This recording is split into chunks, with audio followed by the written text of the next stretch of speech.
Ladies और gentleman, welcome to कुंभ नगरी प्रयागराज, जहां पर 12 सालों बाद लगने जा रहा है महाकुंभ।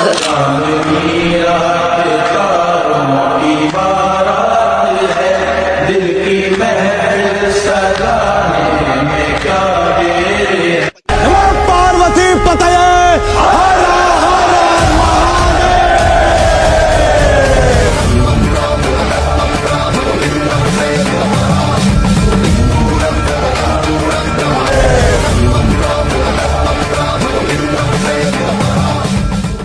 হ্যালো এভরিওয়ান, বন্ধুরা কেমন আছো সবাই? আমি তো ভালোই আছি, তোমরা কেমন আছো কমেন্টে জানিও। বন্ধুরা ভিডিও থাম্বনেল দেখে মোটামুটি বুঝেই গেছো, হ্যাঁ বন্ধুরা আমরা আজকে যাচ্ছি কুম্ভ মেলা।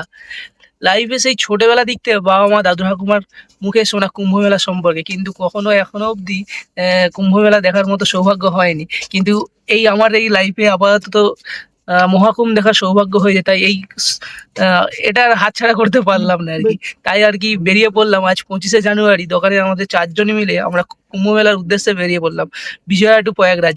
খুবই লং ডিস্টেন্স, আর লাইফে ফার্স্ট টাইম এতটা দূরত্বে যাচ্ছি আর এতটা লং জার্নি হবে। সো আমি তো মোটামুটি খুব এক্সাইটেড। তো বন্ধুরা ভিডিওটা দেখতে থাকো। আমি তোমাদের দিকে বিজয়ার দিকতে যারা অ্যাকচুয়ালি প্রয়াগরাজ যেতে চাও, আমি টোটাল ইনফরমেশন আমার এই ভিডিওতে দেবো। সো বন্ধুরা এখন ঘড়ির কাঁটায় বাজে বিকেল 4:30, আর এখন আমাদের এই বিজয়ওয়াড়া স্টেশন থেকেই আমাদের মহাকুম্ভে যাওয়ার যাত্রা শুরু হয়। আর এই যাত্রাটা আরো সুন্দরভাবে গড়ে তুলতে আজকে আমাদের সাথী গুন্টুর টু গয়া স্পেশাল 07719 এই স্পেশাল ট্রেনটি আজ আমাদের সাহায্য করবে। কিন্তু ভিড়টা মোটামুটি পরিমাণে কিন্তু ভালোই আছে। আপাতত একটা স্টেশন থেকে তবুও বেরিয়েছে, তবু এতটা ভিড় জানি না এরপরে কি পরিমাণে ভিড় হতে চলেছে। চলো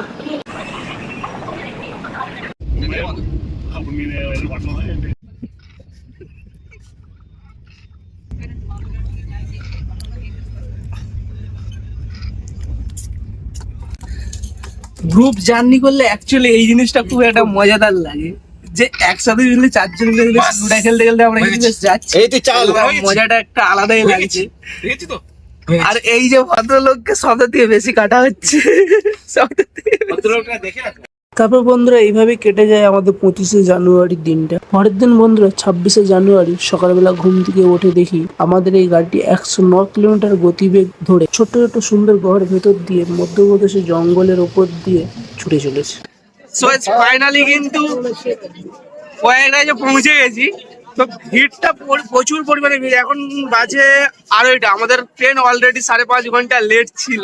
আমি তোমাদের দিয়ে ভিড়টা দেখিয়ে দিই। দেখো প্রয়াগরাজ চৌকি স্টেশনে ট্রেন থেকে নামার পর শুধু ভিড়টা দেখো, মানুষের সমাগম এত। বন্ধুরা আমি একটা কথা বলি, প্রত্যেক কিন্তু ঠান্ডার জিনিস অল টোটাল সবকিছু কিন্তু ক্যারি করবে। এখানে প্রচুর পরিমাণে 10 ডিগ্রি সেলসিয়াসে ঠান্ডা, প্রচুর পরিমাণে ঠান্ডা, ঠিক আছে। স্টেশন দিক থেকে সবার পাশে একটু চা দিয়ে শুরু করলাম দিনটা। আজ ট্রেনের ভিড় বিশাল ভাই, হিউজ পরিমাণে মানুষ। বন্ধুরা যারা স্টেশন দিক থেকে আসবে, 1 নম্বর প্ল্যাটফর্মের ওখানে কিন্তু মেন গেট টোটালি অফ হয়ে আছে। তো তোমরা ওখান থেকে স্টেশনের বাঁদিকে দেখবে একটা পাকা রাস্তার, মোটামুটি পাকা রাস্তা আছে, সেটা ধরে 1 কিলোমিটার একটু হেঁটে এলেই মোটামুটি তোমরা এখানে বাস, টোটো, অটো পেয়ে যাবে। তো বন্ধুরা আমরা অটো পেয়ে গেছি। এখান থেকে আরেল ঘাট যাবো আমরা, টোটালি আরেল ঘাট এখানে আমরা 4 জন যাবো। টোটালি অটো বুক করে নিয়েছি, কিন্তু ভাই রাতের জন্য এখানে প্রচুর পরিমাণে টাকা নিচ্ছে।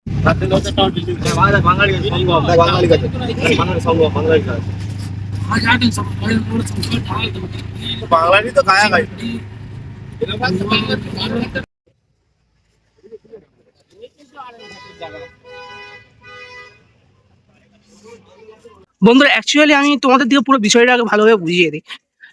স্টেশন দিকতে তোমরা এখানে অটো ধরে যদি আসো আরেল ঘাটে, অ্যাকচুয়ালি এখানে 12টা ঘাট আছে, কিন্তু আরেল ঘাটটা এখান থেকে যে বোটটা যাবে অ্যাকচুয়ালি ওখানে কিন্তু সরস্বতী, যমুনা, গঙ্গা 3টি নদীর যে মিলনস্থল, সেটা সোজাসুজি পড়ছে আরেল ঘাট দিয়ে গেলে কিন্তু সামনে হবে।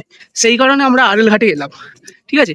এখান থেকে তোমাদের দিকে বোটে করে নিয়ে যাওয়া হবে, সঙ্গমে ওখানে স্নান করানো হবে, স্নান করে আবার বোটে করে তোমাদের দিকে এখানে রিটার্ন করে দেওয়া হবে। তারপরে তোমরা যদি এরপরে যে মেলাতে যাবে, তোমরা পাটুল ব্রিজগুলো যে বানানো হয়েছে সেই ব্রিজে করেও যেতে পারো, বা এখান থেকে অটো ধরে বা র্যাপিডো করেও তোমরা ওই পারে আবার যেতে পারো। সো বন্ধুরা তোমরা দেখতে পাচ্ছ মাত্র 1 কিলোমিটার হেঁটে আসার পরেই কিন্তু আমরা আড়েল ঘাটের কাছে পৌঁছে গেছি। ওই পারে দেখতে পাচ্ছ টোটালি একদম মেলাটা বসেছে, যেটা বড় করে লাইটগুলো জ্বলছে, খুব সুন্দর লাগে। আর এই হচ্ছে আড়েল ঘাট।